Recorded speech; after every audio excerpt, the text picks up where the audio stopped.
ತಮಿಳುನಾಡು ರಾಜಕೀಯದಲ್ಲಿ ಹೊಸ ಇತಿಹಾಸ ಸೃಷ್ಟಿಯಾಗಿದೆ.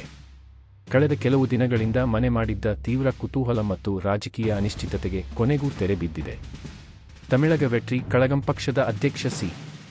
ಜೋಸೆಫ್ ವಿಜಯ್ ಅವರು ಇಂದು ಸಂಜೆ ಚೆನ್ನೈನ ಲೋಕಭವನದಲ್ಲಿ ರಾಜ್ಯಪಾಲ ರಾಜೇಂದ್ರ ವಿಶ್ವನಾಥ್ ಅಲ್ಲೇಕರ್ ಅವರನ್ನು ಭೇಟಿ ಮಾಡಿದರು.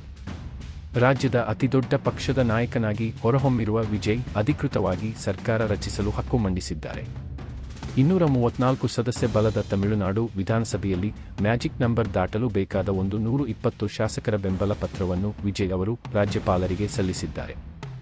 ಈ ಮೂಲಕ ತಮಿಳು ಮಣ್ಣಿನಲ್ಲಿ ದಶಕಗಳಿಂದ ನೆಲೆಸಿದ್ದ ಸಾಂಪ್ರದಾಯಿಕ ರಾಜಕೀಯ ಸಮೀಕರಣಗಳು ಬದಲಾದಂತಾಗಿದೆ. ಅಭಿಮಾನಿಗಳ ಪಾಲಿನ ದಳಪತಿ ಈಗ ಅಧಿಕೃತವಾಗಿ ತಮಿಳುನಾಡಿನ ಆಡಳಿತ ಚುಕ್ಕಾಣಿ ಹಿಡಿಯಲು ಸಜ್ಜಾಗಿದ್ದಾರೆ. ಚೆನ್ನೈನ ರಾಜಭವನದ ಸುತ್ತಮುತ್ತ ಈಗ ಟಿವಿಕೆ ಕಾರ್ಯಕರ್ತರ ಸಂಭ್ರಮ ಮನೆ ಮಾಡಿದೆ. ಶೀಘ್ರದಲ್ಲೇ ಪ್ರಮಾಣ ವಚನ ಸಮಾರಂಭದ ದಿನಾಂಕ ನಿಗದಿಯಾಗಲಿದ್ದು, ಇಡೀ ದಕ್ಷಿಣ ಭಾರತದ ಕಣ್ಣು ಈಗ ತಮಿಳುನಾಡಿನತ್ತ ನೆಟ್ಟಿದೆ. ಇನ್ನಷ್ಟು ಹೆಚ್ಚಿನ ಮಾಹಿತಿಗಾಗಿ ಫಾಲೋ ಮಾಡಿ ಬ್ರಿಗೇಡ್ ನ್ಯೂಸ್ ಕನ್ನಡ.